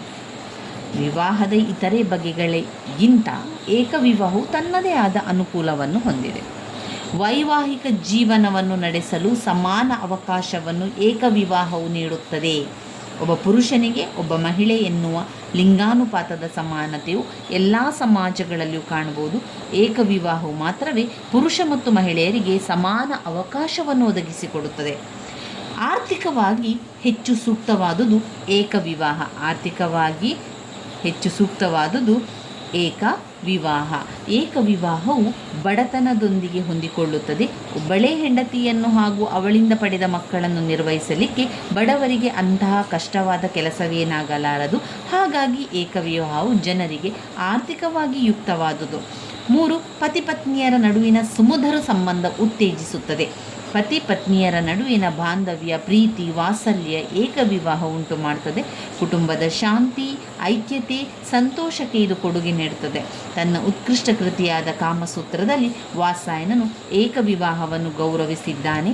ಭೌತಿಕವಾಗಿ, ಮಾನಸಿಕವಾಗಿ, ಆಧ್ಯಾತ್ಮಿಕವಾಗಿ ಒಬ್ಬ ಪುರುಷನು ಒಬ್ಬ ಸ್ತ್ರೀಯನ್ನು ಮಾತ್ರ ತೃಪ್ತಿಗೊಳಿಸಬಲ್ಲ ಎಂಬುದಾಗಿ ವಾತ್ಸಾಯನ ಬರೆದಿದ್ದಾನೆ. ಪತಿ ಪತ್ನಿಯರ ನಡುವಣ ಸುಮಧುರ ಸಂಬಂಧವನ್ನು ಏಕವಿವಾಹವು ಖಾತರಿಪಡಿಸುವುದರಲ್ಲಿ ಅನುಮಾನವೇ ಇಲ್ಲ. ಇನ್ನು 4ನೇದು ಉತ್ತಮ ಸಾಮಾಜೀಕರಣ ಪ್ರಕ್ರಿಯೆಯನ್ನು ಪ್ರೋತ್ಸಾಹಿಸುತ್ತದೆ. ಉತ್ತಮ ಸಾಮಾಜೀಕರಣ ಪ್ರಕ್ರಿಯೆಯನ್ನು ಪ್ರೋತ್ಸಾಹಿಸುತ್ತದೆ. ಪತಿ ಪತ್ನಿಯರು ಉತ್ತಮ ಹೊಂದಾಣಿಕೆಯಿಂದಿರುವುದರಿಂದಾಗಿ ತಮ್ಮ ಮಕ್ಕಳ ಸಾಮಾಜೀಕರಣಕ್ಕೆ ಹೆಚ್ಚಿನ ಗಮನವನ್ನು ನೀಡಬಹುದಾಗಿದೆ. ಮಕ್ಕಳನ್ನು ಚೆನ್ನಾಗಿ ನೋಡಿಕೊಳ್ಳಲಾಗುತ್ತದೆ ಹಾಗೂ ಜನ್ಮದಾತರು ತಮ್ಮಗಳ ವಿಶೇಷ ಗಮನವನ್ನು ಮಕ್ಕಳ ಬಗೆಗೆ ನೀಡುತ್ತಾರೆ. ಸ್ಥಿರ ಕುಟುಂಬಕ್ಕೆ ಸಹಾಯವನ್ನು ಮಾಡುತ್ತದೆ. ಏಕವಿವಾಹವು ಕುಟುಂಬಗಳು ಹೆಚ್ಚು ಸ್ಥಿರ ಹಾಗೂ ದೀರ್ಘಕಾಲೀನವಾದವುಗಳು, ಏಕೆಂದರೆ ಬಹುಪತಿತ್ವ ಹಾಗೂ ಬಹುಪತ್ನಿತ್ವ ಕುಟುಂಬಗಳಂಥವುಗಳಲ್ಲಿ ಸಾಮಾನ್ಯವಾಗಿ ಕಂಡುಬರುವ ಘರ್ಷಣೆಗಳಿಂದ ಇವು ಮುಕ್ತವಾಗಿದೆ. ಏಕವಿವಾಹವು ಹೆಚ್ಚು ಸ್ಥಿರವಾದದ್ದು ಹಾಗೂ ಕುಟುಂಬ ಬಂಧನವು ಬಲಯುತವಾದುದು ಎಂದು ಹರ್ಬರ್ಟ್ ಸ್ಪೆನ್ಸರ್ ಅವರು ಅಭಿಪ್ರಾಯಿಸಿದ್ದಾರೆ. 6ನೇ ಪಾಯಿಂಟ್ನಲ್ಲಿ ವೃದ್ಧ ಜನ್ಮದಾತರನ್ನು ನಿರ್ಲಕ್ಷಿಸುವುದಿಲ್ಲ. ಏಕವಿವಾಹದಲ್ಲಿ ಮಾತ್ರವೇ ವೃದ್ಧ ಜನ್ಮದಾತರನ್ನು ಸಂರಕ್ಷಿಸಲಾಗುತ್ತದೆ ಹಾಗೂ ಸೂಕ್ತವಾಗಿ ನೋಡಲಾಗುತ್ತದೆ. ಮಹಿಳೆಯರ ಉತ್ತಮ ಅಂತಸ್ತು ಏಕ ವಿವಾಹದಲ್ಲಿ ಒಬ್ಬ ಮಹಿಳೆ ಸಾಮಾನ್ಯವಾಗಿ ಕುಟುಂಬದಲ್ಲಿ ಉತ್ತಮ ಅಂತಸ್ತನ್ನು ಅನುಭವಿಸುತ್ತಾಳೆ. ಇನ್ನು ಬರುವಂಥದ್ದು ಬಹುವಿವಾಹ. ಎರಡನೇದಾಗಿ ಬಹುವಿವಾಹ. ಪಾಲಿಗಮಿ ಎಂಬ ಪದವು ಗ್ರೀಕ್ ಪದದಿಂದ ಉತ್ಪತ್ತಿಯಾಗಿದೆ. ಪಾಲಿ ಎಂಬ ಪದದ ಅರ್ಥ ಬಹು ಹಾಗೂ ಗಮಿ ಎಂಬುದು ವಿವಾಹ ಎಂಬರ್ಥವನ್ನು ನೀಡುತ್ತದೆ. ಬಹುವಿವಾಹವು ಏಕಕಾಲದಲ್ಲಿ ಒಬ್ಬ ಪುರುಷ ಅಥವಾ ಮಹಿಳೆ ಇಬ್ಬರು ಅಥವಾ ಅದಕ್ಕಿಂತ ಹೆಚ್ಚಿನ ಪುರುಷರು ಅಥವಾ ಸ್ತ್ರೀಯರನ್ನು ವಿವಾಹವಾಗುವುದನ್ನು ಜೊತೆಗೆ ಒಟ್ಟಿಗೆ ಜೀವನ ನಡೆಸಲಿಕ್ಕೆ ಅನುಮತಿ ಇರುವ ವಿವಾಹದ ಬಗೆಯಾಗಿದೆ. ಬಹುವಿವಾಹದ ಬಗೆಗಳೇನು? ಬಹುವಿವಾಹದ ಬಗೆಗಳಲ್ಲಿ ಒಂದು ಬಹುಪತ್ನಿತ್ವ ಮತ್ತು ಬಹುಪತಿತ್ವ. ಹೆಸರೇ ಸೂಚಿಸುವಂತೆ ಒಂದು ವಿವಾಹದಲ್ಲಿ ಪತ್ನಿಯರು ಹೆಚ್ಚು, ಒಬ್ಬ ಗಂಡ ತುಂಬ ಜನ ಹೆಂಡತಿಯರು. ಮತ್ತೊಂದು ಬಹುಪತಿತ್ವದಲ್ಲಿ ಒಬ್ಬಳೇ ಹೆಂಡತಿ ಮತ್ತು ಗಂಡಂದಿರು, ತುಂಬ ಜನ ಗಂಡಂದಿರು ಇರುವಂಥದ್ದು ಬಹುಪತಿತ್ವದಾಗಿರ್ತದೆ. ಬಹುಪತ್ನಿತ್ವವು ಎಂಬ ಗ್ರೀಕ್ ಪದ ಪಾಲಿಜಿನಿ ಎಂಬ ಪದದಿಂದ ಉತ್ಪತ್ತಿಯಾಗಿ ಪಾಲಿ ಎಂಬ ಪದವು ಬಹು ಎಂಬರ್ಥವನ್ನು, ಜಿನಿ ಎಂಬ ಪದವು ಮಹಿಳೆ ಎಂದರ್ಥವನ್ನು ನೀಡುತ್ತದೆ. ವಿವಾಹದ ಬಗೆಯಾದ ಬಹುಪತ್ನಿತ್ವದಲ್ಲಿ ಒಬ್ಬ ಪುರುಷ ಇಬ್ಬರು ಅಥವಾ ಅದಕ್ಕೂ ಹೆಚ್ಚಿನ ಸಂಖ್ಯೆಯ ಮಹಿಳೆಯರನ್ನು ವಿವಾಹವಾಗುತ್ತಾನೆ. ನಾಗ, ಗೋಂಡಾಸ್, ಬೈಗಾಸ್ ಮುಂತಾದ ಭಾರತದ ಆದಿವಾಸಿಗಳಲ್ಲಿ, ಎಸ್ಕಿಮೋ ಆದಿವಾಸಿಗಳಲ್ಲಿ, ಉತ್ತರ ಅಮೆರಿಕಾದ ಹಫದಸ್ತಾ, ಆಫ್ರಿಕಾದ ನೀಗ್ರೋಗಳಲ್ಲಿ ಬಹುಪತ್ನಿ ವಿವಾಹವು ಕಂಡುಬರುತ್ತದೆ. ಬಹುಪತ್ನಿತ್ವವು ಗುಲಾಮಗಿರಿ ಸಂಸ್ಥೆಗೆ ನಿಕಟವಾಗಿದೆ. ಸಾಮಾನ್ಯವಾಗಿ ಯುದ್ಧದಲ್ಲಿ ವಶಪಡಿಸಿಕೊಂಡ ಮಹಿಳೆಯರನ್ನು ಪತ್ನಿ ಅಥವಾ ಉಪಪತ್ನಿಯರನ್ನಾಗಿ ಜಯಶಾಲಿಯಾದವರು ಮಾಡಿಕೊಳ್ಳುತ್ತಿದ್ದರು. ವೆಸ್ಟರ್ ಮಾರ್ಕ್ದವರು ತಮ್ಮ the history of human marriage ಎಂಬ ಕೃತಿಯಲ್ಲಿ ಬಹುಪತ್ನಿತ್ವದ ಕಾರಣಗಳನ್ನು ನಮೂದಿಸಿದ್ದಾರೆ. ಹೇರಿದ ಬ್ರಹ್ಮಚರ್ಯ. ಅನಾಗರಿಕ ಬುಡಕಟ್ಟು ಜನಾಂಗದಲ್ಲಿ ಮಹಿಳೆಯು ಗರ್ಭವತಿಯಾಗಿರುವ ಅವಧಿಯಲ್ಲಿ ಅಥವಾ ಮಗುವಿಗೆ ಹಾಲುಣಿಸುವಾಗ ಪತಿಯು ಆಕೆಯೊಂದಿಗೆ ಲೈಂಗಿಕ ಸಂಬಂಧವನ್ನು ಇಟ್ಟುಕೊಳ್ಳುವ ಹಾಗಿಲ್ಲ. ಈ ದೀರ್ಘ ಕಾಲಾವಧಿಯವರೆಗಿನ ಹೇರಿದ ಬ್ರಹ್ಮಚರ್ಯೆಯಿಂದಾಗಿ ಎರಡನೇ ವಿವಾಹವು ಏರ್ಪಾಡಾಗುತ್ತದೆ. ಇನ್ನು ಮಹಿಳೆಯರು ಶೀಘ್ರವಾಗಿ ವೃದ್ಧೆಯರಾಗುವುದು. ಅನಾಗರಿಕ ಬುಡಕಟ್ಟು ಜನಾಂಗದಲ್ಲಿ ಮಹಿಳೆಯರು ಬಹುಬೇಗನೆ ವಯಸ್ಸಾದಂತೆ ಕಾಣುವುದರಿಂದ ಪುರುಷರು ಬಹುಪತ್ನಿತ್ವವನ್ನು ಬಯಸುತ್ತಾರೆ. ಹೆಚ್ಚು ಮಕ್ಕಳನ್ನು ಪಡೆಯುವ ಅಪೇಕ್ಷೆ. ಹೆಚ್ಚು ಮಕ್ಕಳನ್ನು ಪಡೆಯಲಿಕ್ಕೆ ಬಹುಪತ್ನಿತ್ವವು ಕೂಡ ಒಂದು ತಂತ್ರಗಾರಿಕೆಯಾಗಿದೆ. ಹೆಚ್ಚು ಮಕ್ಕಳನ್ನು ಪಡೆಯಬೇಕೆಂಬ ಬಯಕೆಯಿಂದ ಆಫ್ರಿಕಾದ ಗುನಿ ಮತ್ತು ಹಿಹಿ ಜನಾಂಗದವರು ಬಹುಪತ್ನಿತ್ವವನ್ನು ಅನುಸರಿಸುತ್ತಾರೆ. ಭಾರತದಲ್ಲಿ ಗಂಡು ಮಕ್ಕಳನ್ನು ಪಡೆಯುವ ಉದ್ದೇಶದಿಂದ ಹಲವರು ಎರಡನೇ ವಿವಾಹವಾಗುತ್ತಾರೆ. ಸಾಮಾನ್ಯವಾಗಿ ಗ್ರಾಮೀಣ ಜನರಲ್ಲಿ ಪತ್ನಿಯ ಬಂಜೆತನವು ಪತಿಯು ಎರಡನೇ ವಿವಾಹವಾಗುವುದಕ್ಕೆ ಪ್ರೇರೇಪಿಸುತ್ತದೆ. ಇನ್ನು ಸಾಮಾಜಿಕ ಗೌರವ. ಕೆಲವು ಬುಡಕಟ್ಟು ಸಮುದಾಯಗಳಲ್ಲಿ ಮುಖಂಡರು ತಮ್ಮಗಳ ಮೇಲರಿಮೆಯನ್ನು ದೃಢಪಡಿಸಲು ಹೆಚ್ಚಿನ ಪತ್ನಿಯರನ್ನು ಹೊಂದಿರುತ್ತಿದ್ದರು. ಏಕವಿವಾಹವನ್ನು ಬಡತನದ ಸಂಕೇತ ಎಂದು ಪರಿಗಣಿಸಲಾಗಿತ್ತು. ಆರ್ಥಿಕ ಅವಶ್ಯಕತೆ. ಕೆಲವು ಪ್ರದೇಶಗಳಲ್ಲಿ ಪತ್ನಿಯರ ರೂಪದಲ್ಲಿ ತುಂಬ ಅಗ್ಗವಾಗಿ ಅಥವಾ ವಿಶ್ವಾಸಾರ್ಹವಾಗಿ ಕಾರ್ಮಿಕರನ್ನು ಪಡೆಯಲಿಕ್ಕೆ ಬಹುಪತ್ನಿತ್ವ ಆಚರಣೆಯಲ್ಲಿದೆ. ಹಿಮಾಲಯದ ತಪ್ಪಲಿನಲ್ಲಿರುವ ಪುರುಷರು ತಮ್ಮ ಆಸ್ತಿಯನ್ನು ರಕ್ಷಿಸಲು ಮತ್ತು ತಮ್ಮ ಕೃಷಿ ಚಟುವಟಿಕೆಯಲ್ಲಿ ಸಹಾಯಕವಾಗಲೆಂದು ಹಲವು ಬಾರಿ ವಿವಾಹವಾಗುತ್ತಾರೆ. ಬಹುಪತ್ನಿತ್ವದ ಬಗೆಗಳು. ಬಹುಪತ್ನಿತ್ವದ ಎರಡು ಬಗೆಗಳು. ಭಗಿನಿ ಬಹುಪತ್ನಿತ್ವ ಅಂದರೆ ಸಹೋದರಿ ಬಹುಪತ್ನಿತ್ವ, ಸಹೋದರಿಯೇತರ ಬಹುಪತ್ನಿತ್ವ.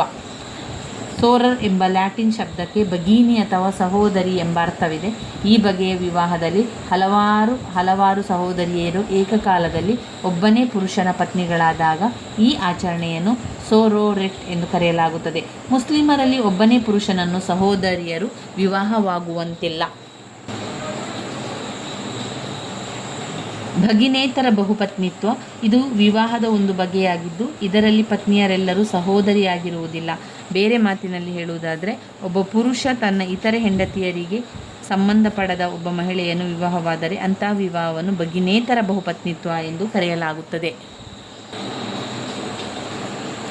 ಬಹುಪತ್ನಿತ್ವದ ಅನುಕೂಲಗಳು. ಬಹುಪತ್ನಿತ್ವವು ವೇಶ್ಯಾವೃತ್ತಿಯನ್ನು ತಡೆಹಿಡಿಯುತ್ತದೆ, ಏಕೆಂದರೆ ಪುರುಷರು ವಿವಾಹದ ಸಂಸ್ಥೆಯೊಳಗಡೆ ತನ್ನ ಲೈಂಗಿಕ ಆಕಾಂಕ್ಷೆಗಳನ್ನು ತೃಪ್ತಿಪಡಿಸಿಕೊಳ್ಳಬಹುದು. ಈ ವಿವಾಹವು ಸಮಾಜಕ್ಕೆ ಆರೋಗ್ಯಪೂರ್ಣವಾದ ಮಕ್ಕಳನ್ನು ನೀಡುತ್ತದೆ, ಏಕೆಂದರೆ ಶ್ರೀಮಂತ ಜನರು ಮಾತ್ರ ಹಲವು ಪತ್ನಿಯರನ್ನು ಹೊಂದಲು ಶಕ್ತರಾಗಿ ನಿಭಾಯಿಸುತ್ತಾರೆ. ಮಕ್ಕಳನ್ನು ಉತ್ತಮವಾಗಿ ನೋಡಿಕೊಳ್ಳುತ್ತದೆ, ಏಕೆಂದರೆ ಮಕ್ಕಳನ್ನು ನೋಡಿಕೊಳ್ಳಲು ಹಲವಾರು ಮಹಿಳೆಯರಿರುತ್ತಾರೆ. ಬಹುಪತ್ನಿತ್ವದ ಅನಾನುಕೂಲತೆಗಳೇನು? ಇಂತಹ ವಿವಾಹದಲ್ಲಿ ಹೆಚ್ಚು ಮಹಿಳೆಯರನ್ನು ಮತ್ತು ಮಕ್ಕಳನ್ನು ಕುಟುಂಬದ ಯಜಮಾನನು ಪೋಷಿಸಬೇಕಾಗಿರುವುದರಿಂದ ಆರ್ಥಿಕ ಹೊರೆ ಕುಟುಂಬದ ಯಜಮಾನನಿಗೆ ಹೆಚ್ಚಾಗುತ್ತದೆ. ಬಹಳಷ್ಟು ಮಂದಿ ಮಕ್ಕಳ ಮೇಲ್ವಿಚಾರಣೆಯನ್ನು ಹೊಂದಿರುವುದರಿಂದಾಗಿ ಮಕ್ಕಳನ್ನು ಸೂಕ್ತ ರೀತಿಯಲ್ಲಿ ನೋಡಿಕೊಳ್ಳಲಾಗುವುದಿಲ್ಲ. ಪತ್ನಿಯರು ಹಾಗೂ ಅವರ ಮಕ್ಕಳ ನಡುವೆ ಅಸೂಯೆಯನ್ನು ಸೃಷ್ಟಿಸುತ್ತದೆ, ಕುಟುಂಬದ ಸಂತೋಷವನ್ನು ನಾಶಪಡಿಸುತ್ತದೆ. ಮಹಿಳೆಯು ಕೆಳಮಟ್ಟದ ಸ್ಥಾನಮಾನವನ್ನು ಹೊಂದಿರುತ್ತಾಳೆ. ಬಹುಪತಿತ್ವ.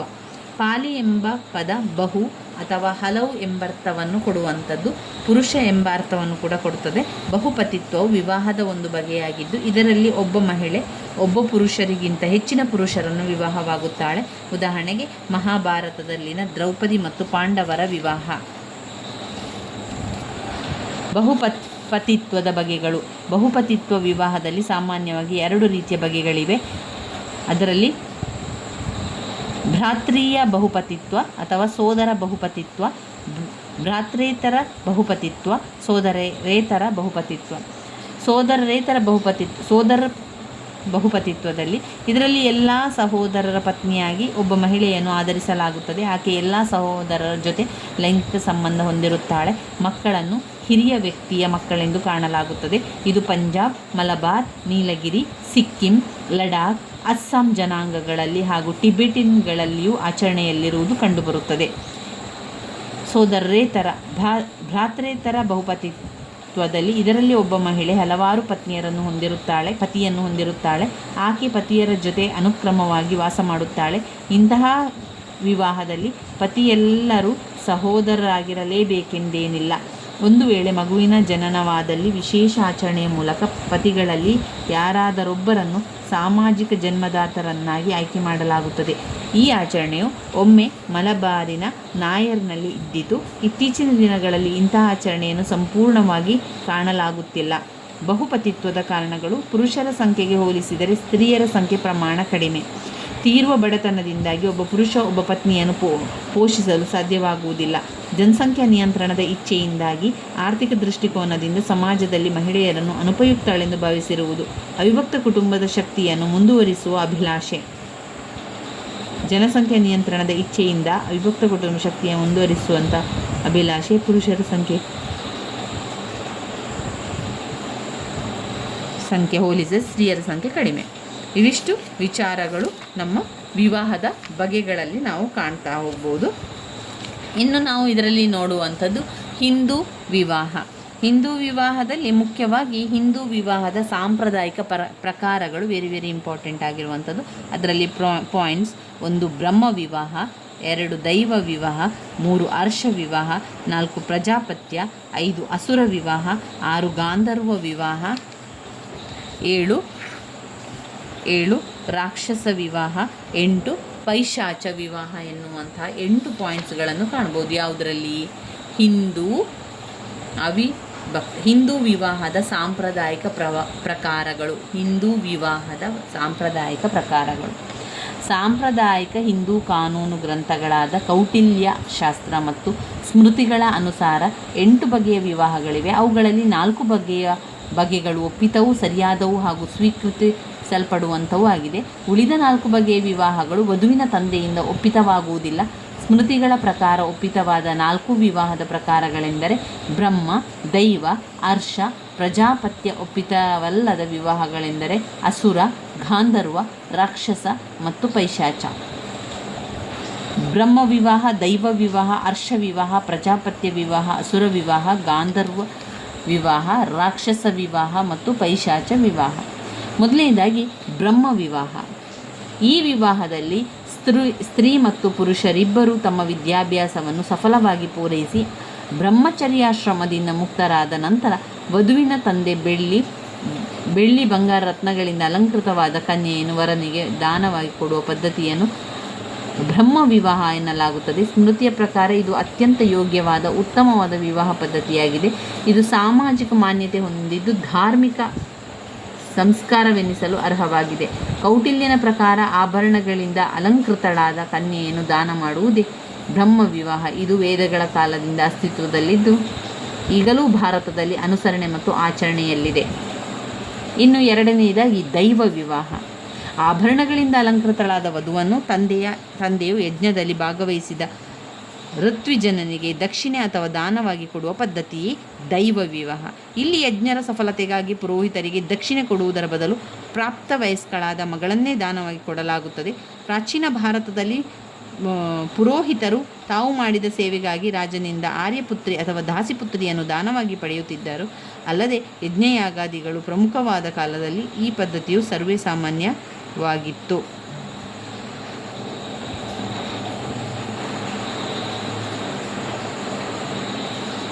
ಇನ್ನು ಹರ್ಷ ವಿವಾಹ ಅಂದರೆ ಏನು? ವಧುವಿನ ತಂದೆ ತನ್ನ ಧಾರ್ಮಿಕ ಕಾರ್ಯಕ್ಕಾಗಿ ಒಂದು ಗೋವನ್ನು ಅಂದರೆ ದನ ಅಥವಾ ಒಂದು ಎತ್ತನ್ನಾಗಲಿ ತೆಗೆದುಕೊಂಡು ಕನ್ಯಾದಾನ ಮಾಡುವ ಪದ್ಧತಿಯನ್ನು ಹರ್ಷ ವಿವಾಹ ಎಂದು ಕರೆಯಲಾಗುತ್ತದೆ. ಹೀಗೆ ವರನಿಂದ ಎತ್ತು ಇಲ್ಲವೇ ಗೋವನ್ನು ಪಡೆದು ಮಗಳನ್ನು ವಿವಾಹ ಮಾಡಿಕೊಡುವುದನ್ನು ಕನ್ಯೆಯ ಮಾರಾಟವೆಂದು ಪರಿಗಣಿಸಲಾಗುತ್ತದೆ. ಇದು ಒಂದು ಧಾರ್ಮಿಕ ಚಿಹ್ನೆಯಾಗಿದ್ದು ಗೃಹಸ್ಥಾಶ್ರಮದ ಪವಿತ್ರ ಕರ್ತವ್ಯಗಳನ್ನು ಪೂರೈಸಲು ತನ್ನ ಮಗಳನ್ನು ದಾನ ಮಾಡಿದ ಮಾನವನಿಗೆ ಕೃತಜ್ಞತಾಪೂರ್ವಕವಾಗಿ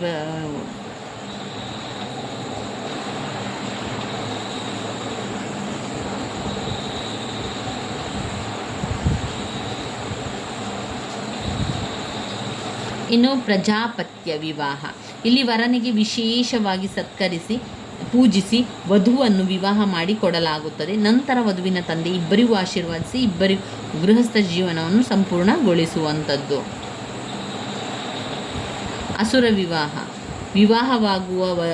ವಿವಾಹವಾಗುವ ವರನು ವಧುವಿನ ತಂದೆಗೆ ಅಥವಾ ಬಂಧುವಿಗೆ ವಧುದಕ್ಷಿಣೆ ನೀಡಿ ವಿವಾಹವಾಗುವ ಪದ್ಧತಿಯೇ ಅಸುರ ವಿವಾಹ.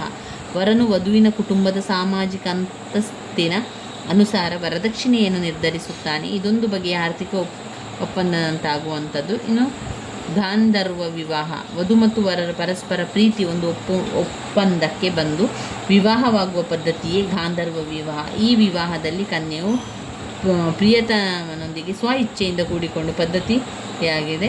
ಇಲ್ಲಿ ಹಿರಿಯರ ಅನುಮತಿಯಾಗಲಿ ತಂದೆ ತಾಯಿಗಳ ಅನುಮತಿ ಇರುವುದಿಲ್ಲ. ವಿವಾಹದ ಮೊದಲೇ ಇಬ್ಬರ ನಡುವಿನ ಲೈಂಗಿಕ ಸಂಬಂಧ ಉಂಟಾಗುವ ಸಂದರ್ಭಗಳಿರುತ್ತದೆ. ಅದು ಅವರು ಮುಂದೆ ವಿವಾಹವಾಗಲು ತೊಡಕಾಗಿ ಪರಿಗಣಿಸುವುದಿಲ್ಲ.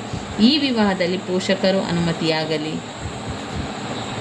ಅಥವಾ ವರದಕ್ಷಿಣೆ ವಧುದಕ್ಷಿಣೆ ಯಾವುದು ಕೂಡ ಅವಶ್ಯಕವಾಗುವುದಿಲ್ಲ. ಪರಸ್ಪರ ಇಚ್ಛೆಯಿಂದ ವಿವಾಹವಾಗುವುದಷ್ಟೇ ಮುಖ್ಯ ಆಗಿರುತ್ತದೆ. ಇನ್ನು ರಾಕ್ಷಸ ವಿವಾಹ.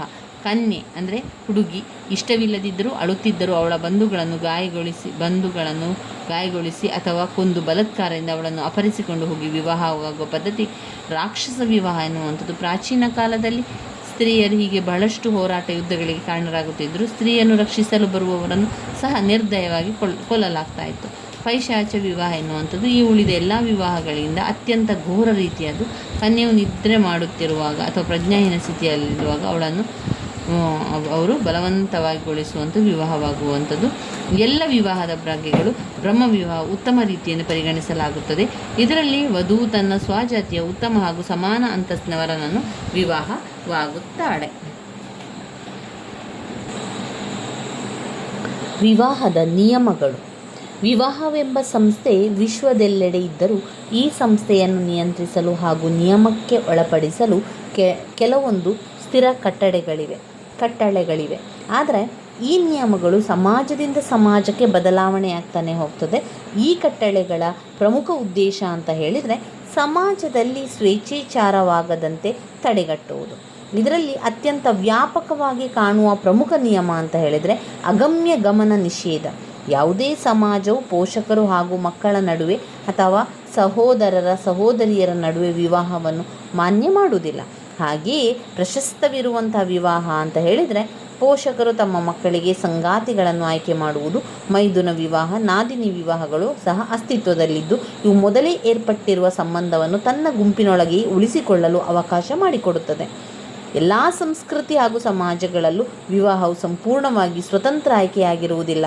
ಏಕೆಂದರೆ ವಿವಾಹವೆಂಬ ಸಂಸ್ಥೆಯು ಸಾಮಾಜಿಕ ಮಾನ್ಯತೆ ಪಡೆದ ಸಮಾಜದಿಂದಲೇ ಉತ್ಪತ್ತಿಯಾಗಿರುವುದಾಗಿದೆ.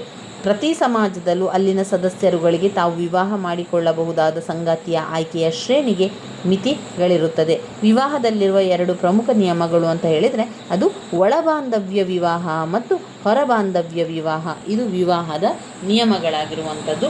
ಒಳಬಾಂಧವ್ಯ ವಿವಾಹ ಮತ್ತು ಹೊರಬಾಂಧವ್ಯ ವಿವಾಹ ಅಂದರೆ ಏನು? ಒಳಬಾಂಧವ್ಯ ವಿವಾಹ ಅಂತ ಹೇಳಿದರೆ ಲೆವಿಸ್ ರವರು ವ್ಯಾಖ್ಯಾನಿಸಿರುವಂತೆ ಈ ನಿಯಮದ ಅನುಸಾರ ಒಬ್ಬ ವ್ಯಕ್ತಿಯು ತಾನು ಯಾವ ಸಮುದಾಯಕ್ಕೆ ಸೇರಿದವನಾಗಿರುತ್ತಾನೆಯೋ ಅದೇ ಸಮುದಾಯದಲ್ಲಿ ಸಂಗಾತಿಯನ್ನು ಆಯ್ಕೆ ಮಾಡಿಕೊಳ್ಳಬೇಕು. ಇದು ಜಾತಿಯಾಗಿರಬಹುದು, ಕುಲವಾಗಿರಬಹುದು, ಜನಾಂಗ, ಕುಲ, ಧಾರ್ಮಿಕ ಸಮುದಾಯಗಳಾಗಿರಬಹುದು. ಆದರೆ ಈ ಒಳ ಬಾಂಧವ್ಯ ವಿವಾಹಗಳು ಪ್ರಮುಖವಾಗಿ ವರ್ಣ, ಜಾತಿ, ಉಪಜಾತಿಗಳಿಗೆ ಹೆಚ್ಚು ಅನ್ವಯಿಸುತ್ತದೆ. ಅಂದರೆ ಯಾವುದೋ ಒಂದು ಜಾತಿಗೆ ಸೇರಿದ ವ್ಯಕ್ತಿ ಅದೇ ಜಾತಿಯ ಕನ್ಯೆಯನ್ನು ವಿವಾಹವಾಗುತ್ತಾನೆ. ಧಾರ್ಮಿಕ ಹಾಗೂ ಜಾತಿಯ ಒಳಬಾಂಧವ್ಯ ವಿವಾಹಗಳು ಭಾರತದಲ್ಲಿ ಅತ್ಯಂತ ವ್ಯಾಪಕವಾಗಿದೆ. ವಿವಾಹದ ವ್ಯಾಪ್ತಿಯನ್ನು ನಿರ್ಧರಿಸುವ ಪ್ರಾದೇಶಿಕ ಸಾಮಾಜಿಕ ಕಟ್ಟಳೆಗಳಿದ್ದು ಇದು ಪ್ರದೇಶದಿಂದ ಪ್ರದೇಶಕ್ಕೆ ಬದಲಾಗುತ್ತದೆ.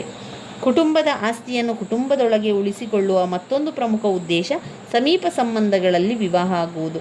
ಮತ್ತೊಂದು ಸಾಮಾನ್ಯ ನಂಬಿಕೆ ಏನೆಂದರೆ ಸಮೀಪ ಬಂಧುಗಳಲ್ಲಿ ವಿವಾಹವಾಗುವುದರಿಂದ ಅತ್ತೆ ಮತ್ತು ಸೊಸೆಯರು ಹೊಂದಿಕೊಂಡು ಹೋಗುತ್ತಾರೆ. ಅದರಿಂದ ಸಂಸಾರದ ಒಳಗೆ ಮತ್ತು ಹೊರಗೆ ಸಂಬಂಧ ಉತ್ತಮವಾಗಿರಲು ಸಾಧ್ಯವಾಗುತ್ತದೆ ಎಂಬುದು P.N. ಪ್ರಭುರವರ ಪ್ರಕಾರ. ಒಳಬಾಂಧವ್ಯದ ಆಚರಣೆಯು ಅತ್ಯಂತ ಪ್ರಮುಖವಾದ ಜಾತಿಗಳ ದೃಷ್ಟಿಯಿಂದ ಗಮನಿಸುವುದಾಗಿ ಪ್ರತಿ ಜಾತಿಯು ತನ್ನ ಜಾತಿಯ ಒಳವರ್ತುಲದೊಳಗೆ ವಿವಾಹವಾಗುವ ವಂಶಕ್ಕೆ ತಲುಪಿತು. ಅಂದರೆ ಒಂದು ವರ್ಣದ ವ್ಯಕ್ತಿಯು ಅದೇ ವರ್ಣದಲ್ಲಿ ಬೇರೆ ಜಾತಿಯವನಾಗಿದ್ದರೆ ಅವನು ಹಿಂದೆ ಸಾಧ್ಯವಿದ್ದಂತೆ ತನ್ನ ವರ್ಣದ ಯಾವುದೇ ಜಾತಿಯೊಡನೆ ವಿವಾಹ ಸಂಬಂಧ ಏರ್ಪಡಿಸಲು ಸಾಧ್ಯವಿಲ್ಲ. ಇನ್ನು R.N. ಶರ್ಮಾ ಅವರು ಹೇಳಿರತಕ್ಕಂಥ ಒಳಬಾಂಧವ್ಯ ವಿವಾಹದ ಅನುಕೂಲತೆಗಳು ಅಂತ ಹೇಳಿದರೆ ಅದು ಒಂದು ಸಮುದಾಯದೊಳಗೆ ಏಕತೆಯ ಭಾವನೆಯನ್ನು ಕಾಪಾಡಿಕೊಳ್ಳುವಂತೆ ಮಾಡುತ್ತದೆ. ಸ್ತ್ರೀಯರು ತಮ್ಮ ಗುಂಪಿನೊಳಗೆ ಸಂತೋಷವಾಗಿರುತ್ತಾರೆ. ಆ ಸಮುದಾಯದ ಸಂಪತ್ತು ಹೊರಗಿನವರನ್ನು ಪಾಲಾಗುವುದಿಲ್ಲ. ಸಮೂಹದ ಸಂಪತ್ತಿನ ಮೇಲೆ ಬೇರೆ ವ್ಯಕ್ತಿಗಳು ದತ್ತಾಧಿಕಾರವನ್ನು ಹೊಂದುವುದಿಲ್ಲ. ಸಮುದಾಯದ ವ್ಯವಹಾರ ರಹಸ್ಯಗಳನ್ನು ಕಾಪಾಡಿಕೊಳ್ಳಲು ಸಮುದಾಯದಲ್ಲಿನ ಶುದ್ಧತೆಯನ್ನು ಕಾಪಾಡಿಕೊಳ್ಳಬಹುದು. ಒಳಬಾಂಧವ್ಯ ವಿವಾಹಗಳು ದೇಶದ ಏಕತೆಯನ್ನು ಛಿದ್ರಗೊಳಿಸುವಂಥದ್ದು. ಏಕೆಂದರೆ ದೇಶವು ಸಣ್ಣ ಒಳಬಾಂಧವ್ಯ ಗುಂಪುಗಳಾಗಿ ಹಂಚಿಕೊಂಡಿದೆ. ಸಂಗಾತಿ ಆಯ್ಕೆಯ ಅವಕಾಶಗಳು ಮಿತಗೊಳಿಸಲ್ಪಟ್ಟಿದ್ದು ಇದರಿಂದಾಗಿ ಅನೇಕ ಅಕ್ರಮಗಳಾದ ಸೂಕ್ತವಲ್ಲದ ವಿವಾಹಗಳು, ಬಹುಸಂಗಾತಿಗತನ, ವಧುದಕ್ಷಿಣೆ ಮುಂತಾದ ಘೋಷಿಸಲಾಗಿದೆ. ಇತರೆ ಗುಂಪುಗಳಲ್ಲಿ ದ್ವೇಷ ಮತ್ತು ಅಸೂಯೆಯನ್ನು ಹೊಮ್ಮಿಸುತ್ತದೆ. ಇದು ಭಾರತದಲ್ಲಿ ಅತೀಯವಾಗಿ ಉಂಟಾಗಲು ಮೂಲ ಕಾರಣವಾಗಿದೆ. ಇಲ್ಲಿ ಮತ್ತೊಂದು ಹೊರಬಾಂಧವ್ಯ ವಿವಾಹ. ನಾವು ಒಂದು ಒಳಬಾಂಧವ್ಯ ವಿವಾಹ ನಾವು ತಿಳ್ಕೊಂಡೆವು.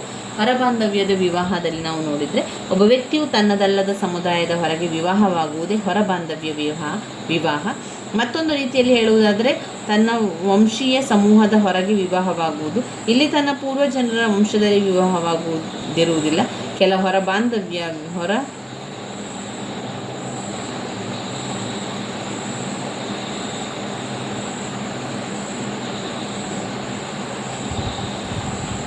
ಹಿಂದೂಗಳಲ್ಲಿ 2 ಬಗೆಯ ಹೊಸ ಬಾಂಧವ್ಯ ವಿವಾಹ ರೂಢಿಯಲ್ಲಿದೆ. ಅವುಗಳು ಗೋತ್ರ ಮತ್ತು ಸಪಿಂಡ ಹೊರಬಾಂಧವ್ಯ ವಿವಾಹ ಪದ್ಧತಿಗಳು. ಗೋತ್ರ ಹೊರಬಾಂಧವ್ಯ ಪದ್ಧತಿಯಲ್ಲಿ ವ್ಯಕ್ತಿಯು ತನ್ನದೇ ಆದ ವಿವಾಹಕ್ಕೆ ಸಂಗತಿಸಿದ ಆಯ್ಕೆ ಮಾಡಿಕೊಳ್ಳುವಂಥದ್ದು.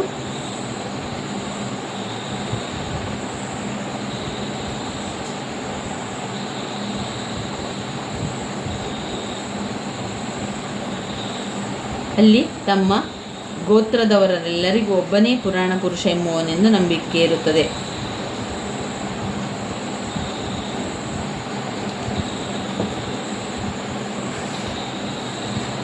ಹೊರಬಾಂಧವ್ಯ ಕೂಡ ತಿಳ್ಕೊಂಡೆವು.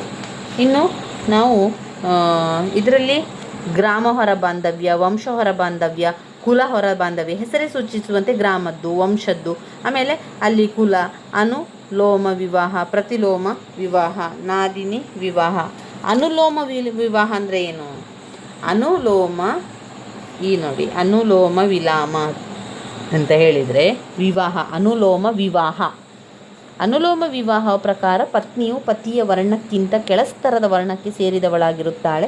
ಪತ್ನಿಯು ತನ್ನ ಜಾತಿ ವರ್ಣ ಸಮುದಾಯಕ್ಕಿಂತ ಕೆಳಸ್ತರದಲ್ಲಿರುವ ಕನ್ಯೆಯನ್ನು ವಿವಾಹದಲ್ಲಿ ಅದು ಅನುಲೋಮ ವಿವಾಹ ಅನಿಸುತ್ತದೆ. ವೇದಕಾಲದಲ್ಲಿ ಮೇಲುಸ್ತರದ ಕೆಳಸ್ತರದ ಜಾತಿಗಳ ನಡುವೆ ವಿವಾಹ ನಡೆಯುತ್ತಿತ್ತು. ಮೊದಲು 3 ವರ್ಣಗಳಲ್ಲಿ ಅನುಲೋಮನ ವಿವಾಹ ನಡೆಯಲಾಗ್ತಾ ಇತ್ತು. ಹಾಗೆ ಧರ್ಮಶಾಸ್ತ್ರಗಳ ಪ್ರಕಾರ ಕನ್ಯೆಯು ತನ್ನದೇ ವರ್ಣದಲ್ಲಿ ವಿವಾಹವಾಗಬಹುದಿತ್ತು. ಪ್ರತಿಲೋಮ ಅಂತ ಹೇಳಿದರೆ ಇದು ಅನುಲೋಮದ ವಿರುದ್ಧ ರೀತಿಯ ವಿವಾಹವಾಗಿದೆ. ಸಮಾಜದಲ್ಲಿನ ಉನ್ನತ ಸ್ತರ ಅಥವಾ ಜಾತಿ ವರ್ಣದ ಕನ್ಯೆಯು ತನಗಿಂತ ಕೆಳಸ್ತರ ವರ್ಣದ ಜಾತಿಯ ಪುರುಷರನ್ನು ವಿವಾಹವಾದರೆ ಅದು ಪ್ರತಿಲೋಮ ಎನಿಸಿಕೊಳ್ಳುತ್ತದೆ.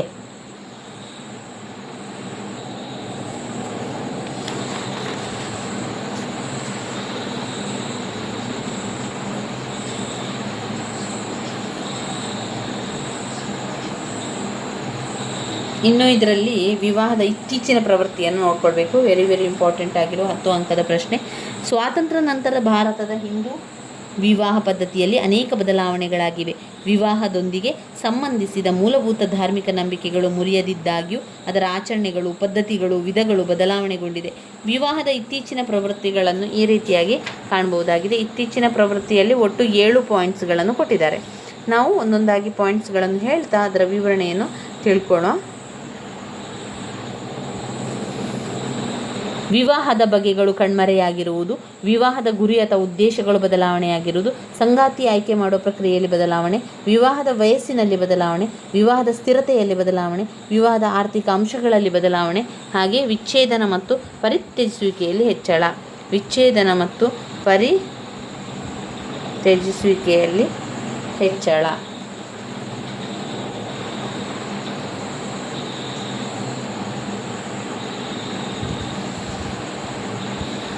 ಮೊದಲನೇದಾಗಿ ವಿವಾಹದ ಬಗೆಗಳು. ಈಗ ಯಾಕೆ ಅಂತ ಕೇಳ್ತಾ ಇದ್ದಾರೆ. ಇತ್ತೀಚಿನ ಪ್ರವೃತ್ತಿಯಲ್ಲಿ ಜನಸಂಖ್ಯೆ ಕಡಿಮೆ ಆಗ್ತಾ ಇದೆ, ಇತ್ತೀಚಿನ ಪ್ರವೃತ್ತಿಯಲ್ಲಿ ವಿವಾಹ ಕಡಿಮೆ ಆಗ್ತಾ ಇದೆ.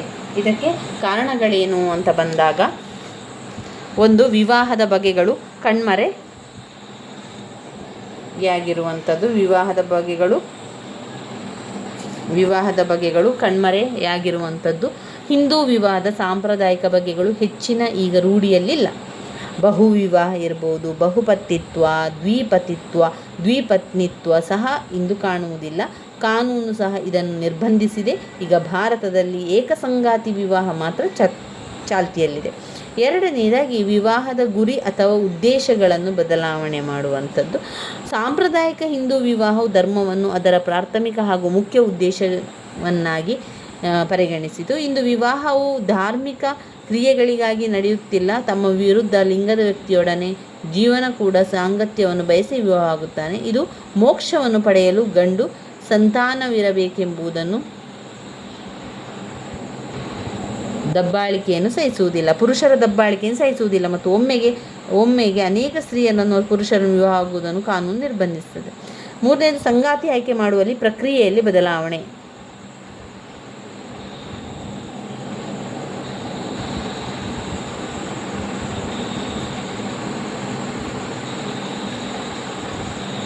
ಇನ್ನು ವಿವಾಹದ ಗುರಿ ಅಥವಾ ಉದ್ದೇಶದಲ್ಲಿ ಬದಲಾವಣೆಗಳು.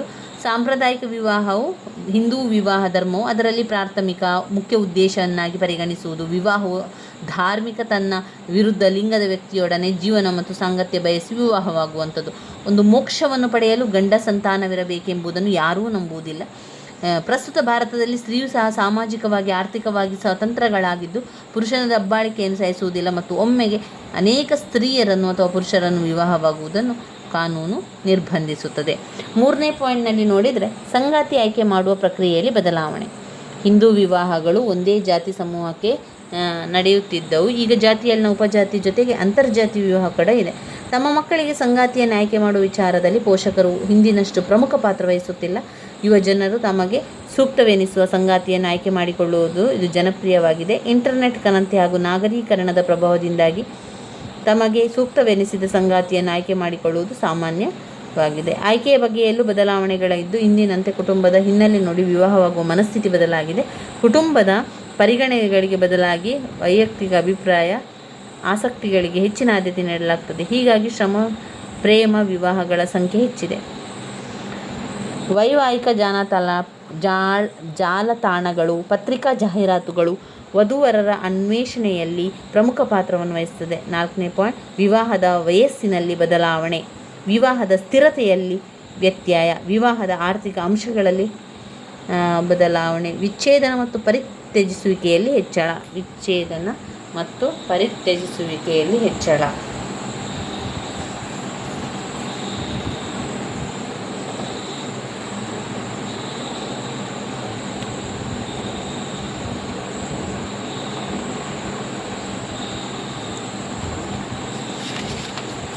ಇದು ಇತ್ತೀಚಿನ ಪ್ರವೃತ್ತಿಯನ್ನು ನೋಡಿಕೊಂಡೆವು. ಇನ್ನು ಬರುವಂಥದ್ದು ಮುಸ್ಲಿಮರಲ್ಲಿನ ವಿವಾಹ ಹಾಗೆ ಕ್ರೈಸ್ತರಲ್ಲಿನ ವಿವಾಹ ಪದ್ಧತಿಗಳು. ದಲ್ಲಿ ಕೂಡ ನಾವು ಮೊದಲಿಗೆ ಅರ್ಥವನ್ನು ತಿಳ್ಕೊಂಡು, ಇಲ್ಲಿ ಮುಸ್ಲಿಮರಲ್ಲಿನ ವಿವಾಹ ಇನ್ನಿತರ ಸಮುದಾಯದಲ್ಲಿದ್ದಂತೆ ಮುಸ್ಲಿಮರು ಸಹ ತಮ್ಮ ಧರ್ಮದ ಒಳಗಣ ಭೇದ ಭಾವಗಳಿಂದ ಹೊರತಾದವರೇನಲ್ಲ. ಮುಖ್ಯವಾಗಿ ಅವರಲ್ಲಿ ಶಿಯಾ ಮತ್ತು ಸುನ್ನಿಗಳೆಂಬ ಭೇದವಿದೆ. ಎರಡರ ಉಪಪಂಗಡಗಳು, ಅವುಗಳದೇ ಆದ ನಿಯಮ, ಸಾಮಾಜಿಕ ಆಚರಣೆ,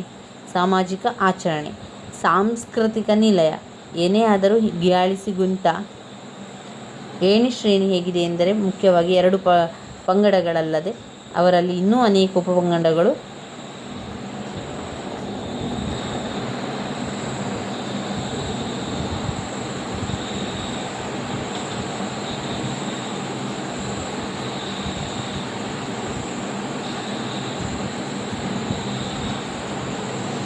ಇದರಲ್ಲಿ ನಾವು ನಿಬಂಧನೆಯನ್ನು ನೋಡುವ. ಮುಸ್ಲಿಂ ವಿವಾಹದ ವ್ಯಾಖ್ಯೆಗಳನ್ನು ಒಮ್ಮೆ ನೋಡಿಕೊಳ್ಬೇಕು.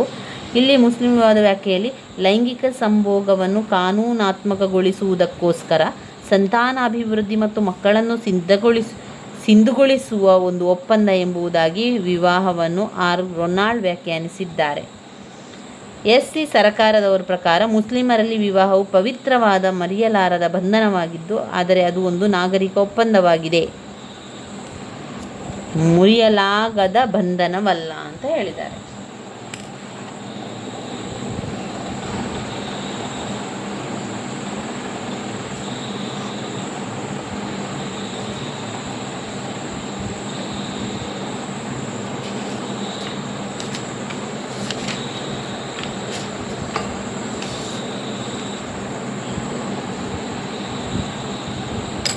ಇಲ್ಲಿ ನಾವು ನಿಬಂಧನೆಗಳನ್ನು ನೋಡುವ. ಮುಸ್ಲಿಮರ ವಿವಾಹ ನಿಬಂಧನೆಗಳು: ವಿವಾಹವಾಗಲು ಸಾಮರ್ಥ್ಯ ಮತ್ತು ಮಾನಸಿಕ ಸ್ವಸ್ಥತೆ, ವಿವಾಹದ ಮಾತುಕತೆಗೆ ಮೊದಲೇ ಋತುಮತಿಯಾಗಿರಬೇಕು, ಹಿಜಾಬ್ ಮತ್ತು ಕುಬುಲ್,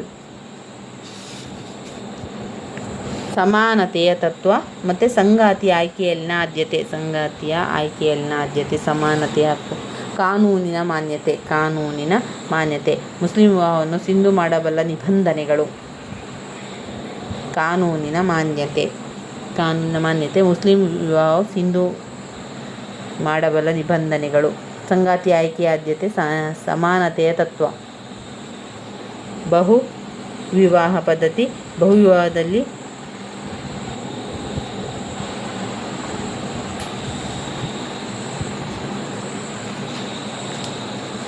ಇನ್ನಷ್ಟು ವಿಚಾರಗಳಿದೆ.